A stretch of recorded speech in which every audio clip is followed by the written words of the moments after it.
con las partes.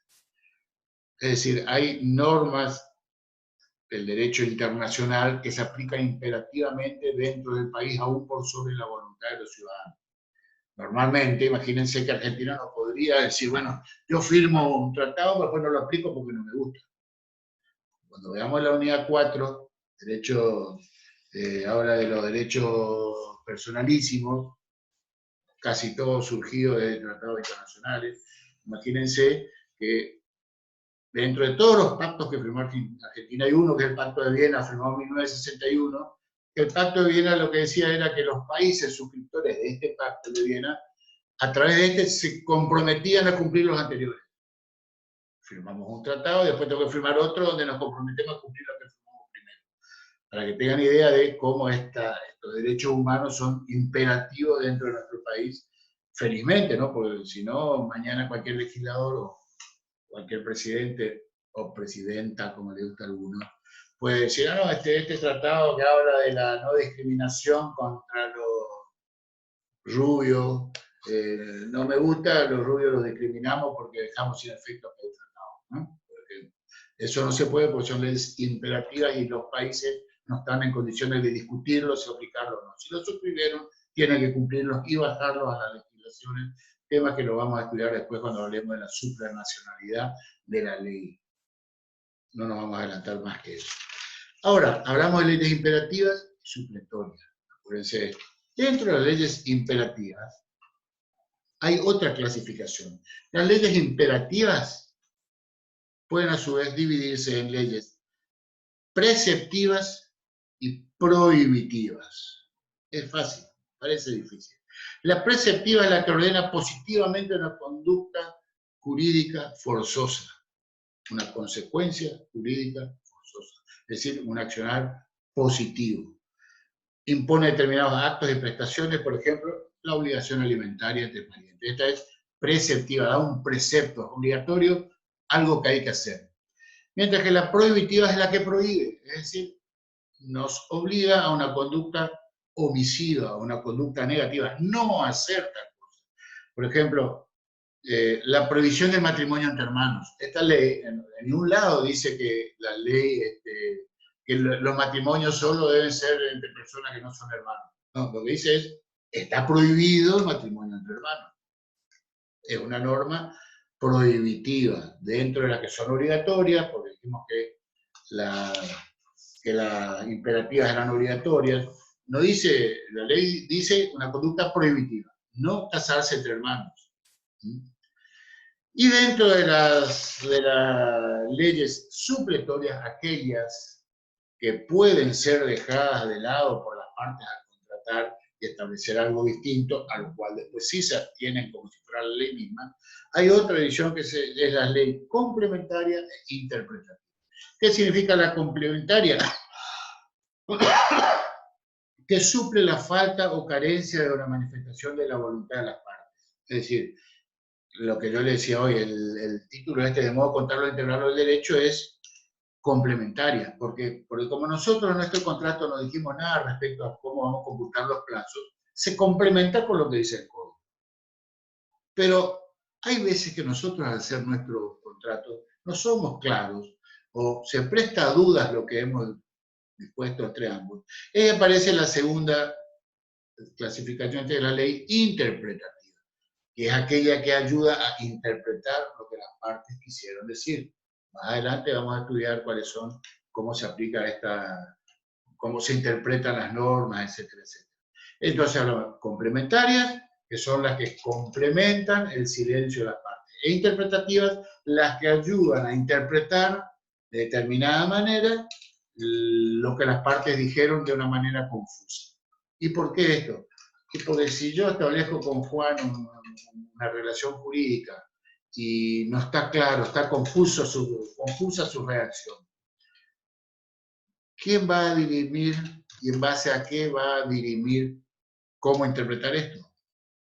Iremos a un juez y le diremos al juez, ¿interprete usted lo que nosotros escribimos mal? Sí, pero el juez lo va a hacer ateniéndose a las leyes interpretativas. ¿Cuáles son? Lo vamos a estudiar después. El significado de las palabras, Hay que tener, cuando hablemos de usos y costumbres, vamos a ver los usos que son justamente eso. Una palabra no significa lo mismo acá que en otros lugares, hay muchos ejemplos. Nosotros hablamos del porongo del mate, que sabemos todo lo que es, el mate cortado, la primera hierba, y en otros lugares el porongo es una mala palabra, etc. Dentro de, por ejemplo, el mercantilismo internacional, los puertos, donde hay mucho comercio internacional, Puerto Rosario, Buenos Aires, Río Gallegos, toda la costa atlántica, hay un montón de términos que tienen un significado particular en cada uno de esos puertos. Y la ley no puede hacer referencia casuísticamente a todas esas interpretaciones, una por una, para incluirla en un artículo. Entonces, hay una ley que establece cómo se interpreta una ley, un artículo que establece cómo se interpretan las palabras de acuerdo al uso que se le dé en el lugar donde fueron utilizadas. Ese es un ejemplo de una norma interpretativa cuando una cuestión es confusa en una relación entre las partes. Eso es lo que tiene que ver con la clasificación de las leyes. Ahora, yendo al procedimiento de formación de las leyes, lo van a estudiar en Derecho Constitucional, pero les anticipo, hay 5 fases. La presentación del proyecto, el debate del proyecto, la presentación de iniciativa, el debate, la sanción, promulgación y la publicación. Respecto a la iniciativa, después de 1994, la reforma de la Constitución Nacional estableció algo novedoso que era la iniciativa popular. Es decir, no necesariamente un legislador sea el único que puede presentar un proyecto. El Poder Ejecutivo es co-legislador, también el Poder Ejecutivo puede presentar proyectos. Pero desde el 94 se incorporó la iniciativa popular, es decir, una persona puede presentar un proyecto de ley cumpliendo determinados requisitos. Tiene que venir con el aval de un porcentaje determinado del padrón de la zona donde que resida o que vaya a tener efecto esta ley, etc. Un gremio puede presentar una ley, una entidad, por ejemplo, la Defensa del Consumidor puede presentar un proyecto de ley. Ya no es exclusivamente un legislador el que tenga que presentar. Las leyes se presentan en una cámara que va a pasar a llamarse Cámara de Origen, que va a tratar esta ley, y la otra cámara, como ustedes saben, tenemos Cámara de Diputados y Senadores, la otra va a ser la Cámara Revisora. Normalmente se puede presentar un proyecto en cualquiera de las dos cámaras, menos 3 temas que sí o sí tienen que entrar por el Senado: coparticipación nacional, creación de impuestos y reclutamiento de tropas. Esto sí o sí tiene que ser ingresado por senadores. Por ejemplo, la coparticipación, ¿por qué solo por senadores? Porque si mañana ingresa un proyecto por diputados, la provincia de Buenos Aires tiene más de la mitad de los diputados. Pueden presentar ellos una modificación a la ley de coparticipación nacional, que toda la plata sea para ellos y el resto del país se muera de hambre. Y como tienen la cantidad de diputados suficiente, le dejan al resto del país sin nada.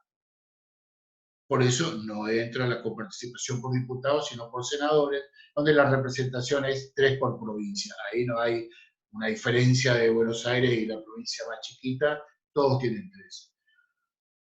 Asimismo, lo que no le dije, la iniciativa popular esta, hay determinados temas sobre los que uno puede versar, sobre materias penales y sobre régimen electoral, y alguno más que por ahí se me escapa. Sobre eso no hay iniciativa privada. Iniciativa particular. Reitero, todo esto lo van a ver en profundidad después en la Constitución. Vamos al caso de que, vamos a llamar Cámara de Origen y Cámara Revisora. Ingresa un proyecto a la Cámara de Origen donde se debe realizar el debate. Presentado ese proyecto, el proyecto normalmente va a ser girado a las distintas comisiones que tengan que ver, a lo mejor salud, etcétera, etcétera, o educación, o transporte, depende de qué se trate. En esa comisión, donde hay distintos miembros del bloque, hacen un primer estudio, después sacan un dictamen, y ese dictamen se va a volcar a la Cámara, donde le van a explicar a todos los demás de qué se trata el proyecto, y se va a producir el debate respecto a la conveniencia o no. Los otros dirán, no, yo estoy en contra de esto, quiero modificar esto, pim, pum, pam, discutirán. Este es un sistema. Hay otro sistema que se llama el tratamiento de libros cerrados, es decir, y sobre tablas, que cuando ingresa al proyecto se lo trate sin ser girado a comisión. Lo tratamos ya, porque ya En estos casos hubo últimamente algunos de carácter financiero, económico, demás, que fueron tratados. Un día a la mañana tanto diputados, a la tarde tanto senadores, y en 24 horas tuvimos una ley. Para eso se requieren quórums especiales, que más a ver después en constitucional. Es decir, se requiere un quórum agravado para que estén de acuerdo en tratar sin ser girado a comisión. Eso se llama sobre tablas, y a libro cerrado es sin discusión. Acá había este proyecto, ¿lo aprobamos sí o no? O lo discutimos. Si lo discutimos, lo discutimos. Y si hay libro cerrado, no hay debate. Eso pasó con la ley 340. ¿Sabe cuál es la ley 340? El Código Civil de Bellas Artes, la ley número 340.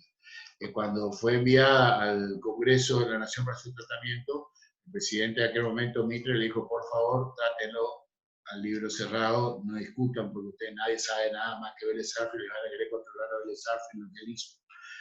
Felizmente los diputados entendieron y fue sancionado sin discusión. Situación que, reitero, hoy todavía se mantiene la posibilidad de ser tratado el libro cerrado y sobre tablas inmediatamente, sin ser girado a comisión. Aprobado que fuera la Cámara de Origen, se remite a la Cámara Revisora, donde puede tener el mismo tratamiento, a comisión o sobre tabla. Si es sobre tabla, con debate o sin debate. Si llega a haber algún tipo de modificación, volverá a la Cámara de Origen que se pida sobre que controle sobre esos cambios propuestos, etc. Para hacerla corta, ambas cámaras, la de Origen y la revisora, se ponen de acuerdo, se producen las votaciones, votan, se aprueba la ley, es sancionada con fuerza de ley. El sancionar es el acto, la tercera etapa, iniciativa, debate, sanción. El acto administrativo, mediante la firma de los dos presidentes de cada una de las cámaras, la revisora y la de Origen, que sancionan y dicen, bueno, el Poder Ejecutivo cree que esto tiene que ser ley, y le pasa al Poder Ejecutivo para que la promulgue. ¿Qué hace el Poder Ejecutivo acá? Tiene que ver a ver si le conviene, si le gusta, si la aplicación, bla, bla, bla, bla, bla. Puede promulgarla. Si la promulga, pasaremos a la quinta, que es la publicación, o no. Supongamos que no promulga, se sienta sobre el expediente y no la promulga. Existe lo que se llama la promulgación tácita. Pasados los 10 días hábiles de recibido el Poder Ejecutivo, si no se expide en uno u otro sentido, es decir, promulgándola, vetándola, automáticamente queda promulgada. Le dije vetándola. El presidente puede ser que tenía facultades co-legisladoras. El presidente puede ser que no le guste esta ley o crea que haya que hacer algún cambio, puede mandar de vuelta proponiendo cambios, los cuales pueden ser rechazados por la Cámara o aceptados. Pero esa es una modificación. Hay otra facultad que tiene el presidente que se llama la facultad de veto. ¿Qué significa vetar? Directamente rechazar, dejar sin efecto una parte de esa ley y promulgar el resto y publicar el resto, y esa parte vetada va a quedar sin aplicación. En caso que el presidente vete una ley o una parte de la ley, la misma va a volver al Poder Legislativo, que para forzarla al presidente tiene que tener 2/3 de los votos de ambas cámaras, lo cual es muy difícil. Entonces, ahí sí se tornaría obligatorio para el presidente la promulgación total. Vamos a decir que no hay pelea acá, el presidente recibió, la promulga, que es el acto administrativo por el cual el Poder Ejecutivo toma como propio lo que el Poder Legislativo independiente le manda, y publica la ley. La publicación debe hacerse a través del medio oficial, que es el boletín oficial. Por ahí vamos a adelantar entonces, ya que estamos, porque esto viene en el punto siguiente. ¿Cuándo entra en vigencia esta ley? Hay dos formas. La ley puede decir, entrará en vigencia tal día, lo cual significa que a partir de ese día la ley va a ser obligatoria, o bien no de establecer fecha a partir de la cual va a entrar en vigencia, y ahí el código dice, dice, después de los 8 días de publicado. No se equivoquen y no me pongan a los 8 días, porque a los 8 días es una cosa. Después de los 8 días, como dice el código, es otra cosa. A los 8 días está mal. No es a los 8 días. Es después de los 8 días. Y la publicación, como ya les dije, es a través de la publicación en el boletín oficial. Eso es lo que tiene que ver con la publicación. Esto es someramente a vuelo de pájaro el procedimiento de formación y sanción de las leyes. Ahora vamos al punto 3. Efecto de la ley con relación al tiempo. Eficacia temporal. El artículo 7 del Código Civil. No lo tengo en la memoria del artículo 7, pero búsquenlo para estudiar. Voy a buscar mi código. No, tranquilo. Si no, esto no. Bueno, artículo 7 decíamos. Artículo 7 del Código Civil y Comercial. A partir de su entrada en vigencia, las leyes se aplican a las consecuencias de las relaciones y situaciones jurídicas existentes. Las leyes no tienen efecto retroactivo, sean o no de orden público, excepto disposiciones contrarias. La retroactividad establecida por la ley no puede afectar derechos amparados por garantías constitucionales. Las nuevas leyes supletorias no son aplicables a los contratos en curso de ejecución, con excepción de las normas más favorables al consumidor en las relaciones de consumo. De este artículo se infieren 3 principios, o 4, como ustedes quieran. Vamos a decir 3. El primero es el principio de inmediatez. Vamos a dividir el artículo por puntos, digamos, hasta un punto de un tema y después otro. El primer principio de inmediatez dice, a partir de su entrada en vigencia, las leyes se aplican a las consecuencias de las relaciones y situaciones jurídicas existentes. Es decir, existen relaciones jurídicas a las cuales esa ley se le va a aplicar. El tema es cómo. Antes de cómo, vamos a ver, ¿por qué dice relaciones y situaciones? ¿Son cosas distintas? Sí. ¿Qué son relaciones y qué son situaciones? Relaciones son aquellas, como su nombre lo indica, convenciones realizadas entre partes. Es una relación entre dos personas. Es de creación voluntaria, es mutable, pues la podemos cambiar si queremos. Nosotros somos los que decidimos cómo lo vamos a establecer, con estas condiciones, con estas sí, con estas no. Es una relación no impuesta, sino querida por las partes y creada y que tiene nacimiento a partir de la voluntad de la persona. Eso es una relación. Por ejemplo, un contrato. Pero hay otros que son las situaciones, que son aquellas donde las partes no le dan nacimiento, no dicen cómo va a ser, es algo impuesto a cada uno de nosotros. Por ejemplo, mi situación de padre no la elegí yo, elegí ser padre, pero no todo lo que la ley me dice que tengo que cumplir como padre. El que está casado no legisló cómo va a ser su vida, su derecho conyugal aplicable. Se casó felizmente y a alguien le dijo las obligaciones que tiene como cónyuge. Estas son situaciones, es decir, no son mutables, no podemos cambiarlas, no le dimos el nacimiento a nosotros. Si bien nos pusimos en esa situación, no creamos nosotros esta situación, es algo impuesto. Esta es la diferencia entre relaciones y situaciones. Este es el principio de inmediatez, se aplica inmediatamente. ¿Desde cuándo? Como lo dijimos recién, si tiene fecha, desde la fecha. Si no tiene fecha, después de los 8 días de su publicación oficial, que se hace en el boletín oficial. Vamos al segundo principio, que puede tener 2 caras de la misma moneda, de ser uno solo. El de retroactividad o irretroactividad. ¿Qué significa esto? Ustedes saben, lo retroactivo es que lo que se aplica hacia efectos del pasado, sobre efectos de situaciones o relaciones que sucedieron antes. Y lo irretroactivo es lo que no se va a aplicar para atrás, sino a partir de su entrada en vigencia para adelante. A esto hace referencia el principio de retroactividad o irretroactividad. Para mí es uno solo, para algunos son 2 distintos, pónganle como quieran, retroactividad e irretroactividad. ¿Qué dice el Código Civil Comercial? Las leyes no tienen efecto retroactivo, sean o no de orden público, excepto disposición en contrario. ¿Qué significa esto? Que las leyes no van a ser retroactivas, se van a aplicar solamente hacia adelante. Este es el principio.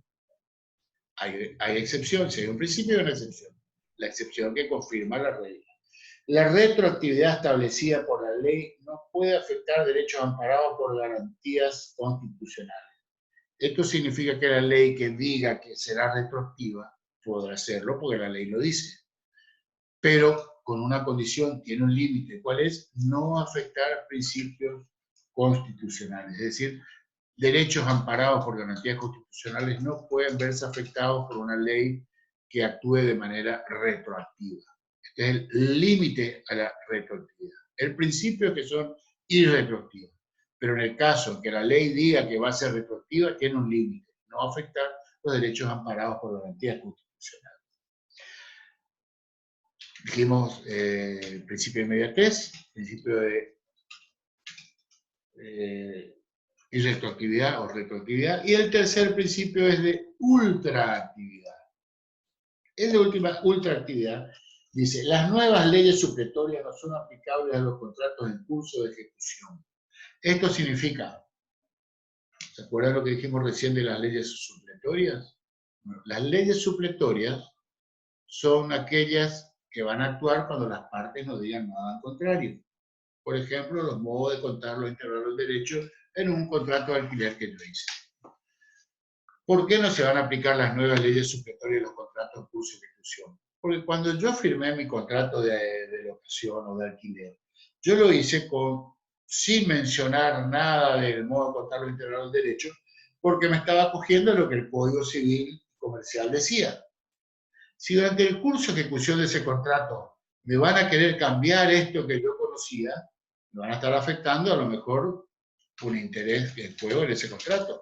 No me pueden modificar, después que yo firmé un contrato, las normas a las cuales yo iba a recurrir en caso de silencio.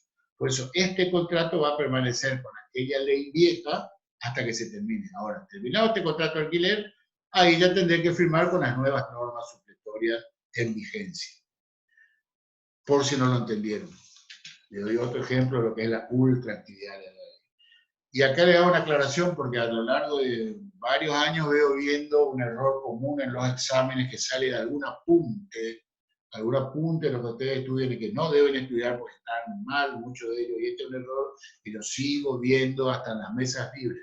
Hablan de dos leyes y que se puede elegir entre la anterior vigente o la actual, la que estaba vigente antes. No se elige, no hay dos leyes vigentes, no hay posibilidad de elección entre la ley anterior y la actual, no se elige nada, no sé dónde sacaron eso. El tema es así, les pongo un ejemplo, jubilaciones. Yo me jubilé, 65 años de edad, 30 años. La ley X de hoy dice que yo para jubilarme, con esa edad por jubilar, me jubilo. Resulta que mañana sale una ley nueva que deroga la que yo me jubilé y dice que para jubilarme tengo que tener 70 años. ¿Les parece que me puede modificar mi situación? ¿Que voy a tener que volver a trabajar hasta los 70 porque mi ley está derogada? Esa ley con la que yo me jubilé, que me autorizó a jubilarme a los 65 años, no va a estar más en vigencia, va a estar derogada, no se va a aplicar más, salvo para aquellos que nos jubilamos estando en vigencia esta ley.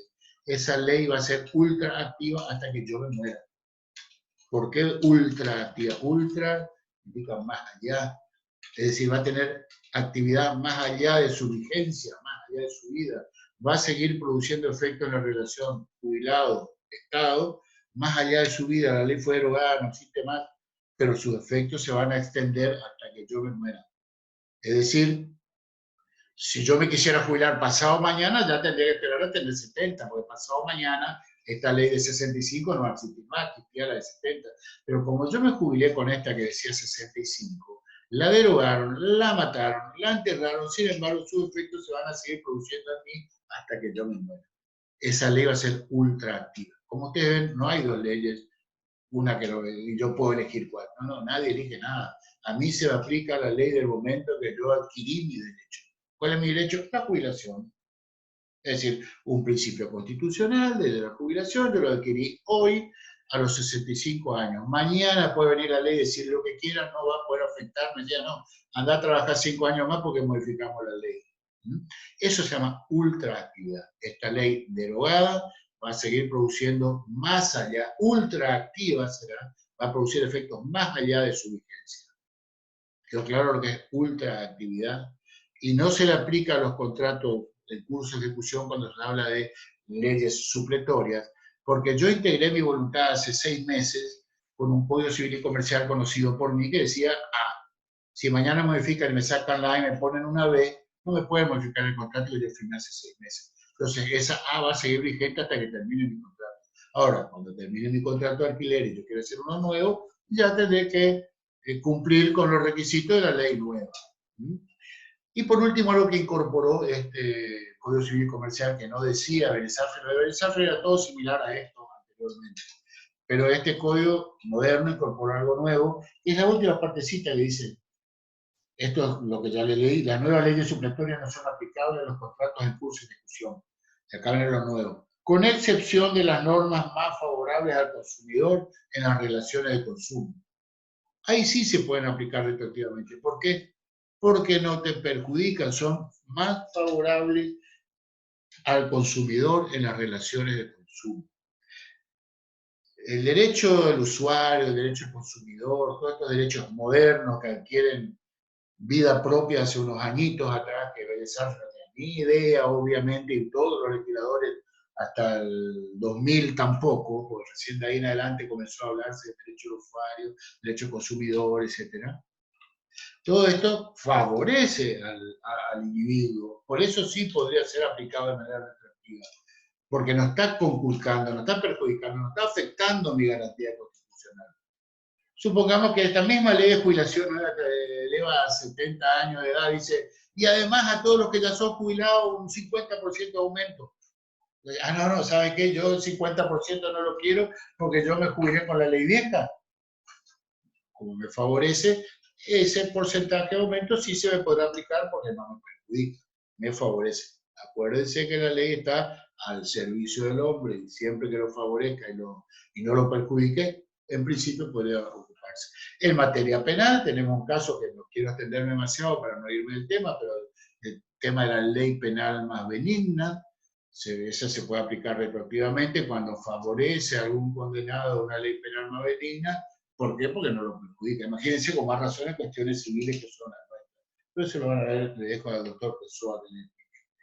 Bueno, con esto terminamos el tema de efectos de la ley con relación al tiempo, el artículo 7. Hablamos de eficacia temporal, principio de irretroactividad, aplicación inmediata y diferida. Esto tiene que ver con el tema de inmediata, si dice la fecha, y diferida, si 8 días, o la puede poner más adelante. Acuérdense, no le llegué a comentar el primer día cuando hablamos del tema, el código de Belezafre, que fue sancionado, promulgado y publicado en 1870, comenzó a regir el 1 de enero de 1871, un año y 2 o 3 meses de estudio, porque la gente, imagínense, no existían los códigos civiles previamente. Este código civil había surgido porque como un elemento importante de nuestra independencia, también teníamos que tener nuestros códigos. Hasta ese momento nos manejábamos con el código de India, la ley extranjera, la ley española. Era un despiplume terrible, no había un código. Y a instancia de un diputado, José María Cabral, correntino de él, le facultó al presidente Sarmiento para que cree las comisiones para que hagan los distintos códigos, porque como parte de nuestra independencia correspondía que tengamos códigos propios. En el ámbito del derecho civil me encargó a Belezafre, que también, dicho sea de paso, colaboró con un uruguayo, Acevedo, en la escritura del Código de Comercio en aquel momento. Colaboró Belezafre ahí. El tipo sabía, un genio, sin computadora sabía de todo. Bueno, al margen de estos detalles históricos que algún día vamos a conversar, por la vida de Belezafre es para hacer un programa intruso completo. Bueno,